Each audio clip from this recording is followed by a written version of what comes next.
সাব্বাস, বাঘের বাচ্চার মতন। হ্যাঁ, বাঘের বাচ্চা না, আমার কাছে মনে হয় যে বাঘ তিনি বৃদ্ধ হয়ে গেছেন, কিন্তু বাচ্চা বাঘদেরকে সাহস যোগাচ্ছেন।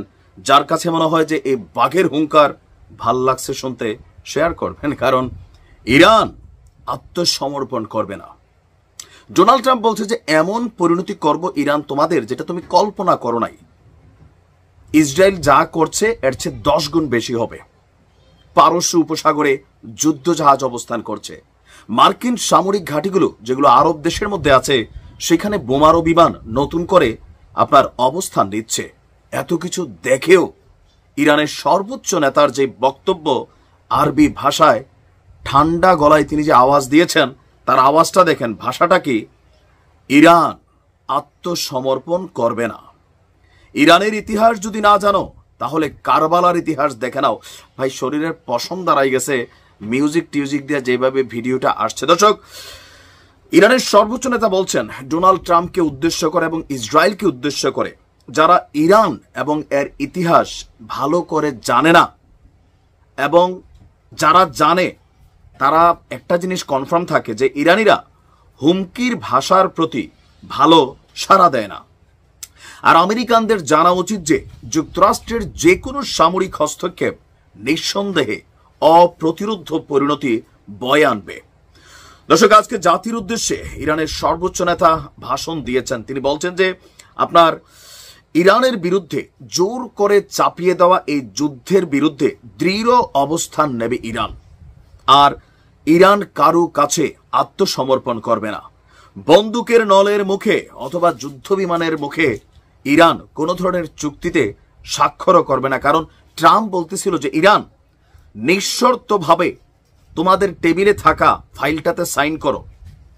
যুদ্ধ থেকে বাঁচতে হলে, ইসরায়েল থেকে বাঁচতে হলে তোমরা জানো আমার সাথে যোগাযোগ করার ভাষা কি। মানে ট্রাম্প বুঝাইছে ইরানকে পরমাণু নিরস্ত্রীকরণের জন্য যে চুক্তি বা আমেরিকা যে শর্তগুলো দিচ্ছে, একটা ফাইল, এই ফাইলে ইরান শুধু সাইন করে দিবে, তাহলেই নাকি রক্ষা পাবে।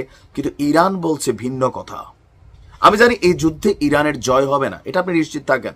যদি আমেরিকা জড়ায়, আমেরিকা যে কোনো একটা হামলা চালাবে, আমার মন বলছে এই কারণে যে সিমটমগুলো দেখেন, হঠাৎ করে আরব রাষ্ট্রগুলোতে থাকা মার্কিন যে সামরিক ঘাঁটি, সেখানে কিন্তু বোমারু বিমান আইনা থুপ দিচ্ছে।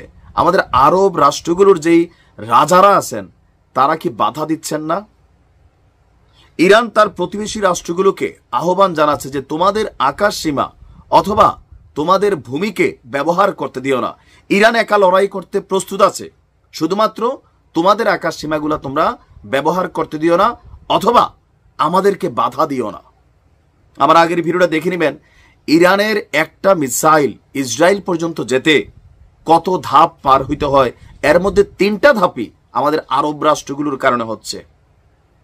70% শক্তি এখানেই নষ্ট হয়ে যাচ্ছে, আর যে 30% থাকে ওইখানে গিয়া 10% ইসরায়েল আটকাইতে পারে, 20% গিয়া পরে। মানে এভারেজ ক্যালকুলেশন, 100টা ক্ষেপণাস্ত্র চললে 20টা গিয়া ইসরায়েলে আঘাত করে, আর 80টা রাজপথে, মাঝপথে, আরব পথে হারিয়ে যায়। সর্বোচ্চ নেতা বলছেন যে সকল বাহিনীর প্রধানদের সাথে বৈঠক হয়েছে, সিদ্ধান্ত এই লড়াই চলমান। কোন রকম জোরপূর্বক ধমক টমক দিয়া ইরানকে দমানো যাবে না। এখন ইরান আরো একটা পরিকল্পনা করছে, আরো বড় ধরনের ইকুইপমেন্টগুলো নামানোর ঘোষণা দিয়েছে।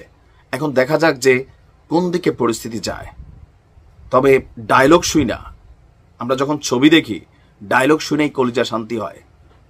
এই যে ভয় পাচ্ছে না, আল্লাহ ইরানকে হেফাজত করুক। ভালো থাকুন।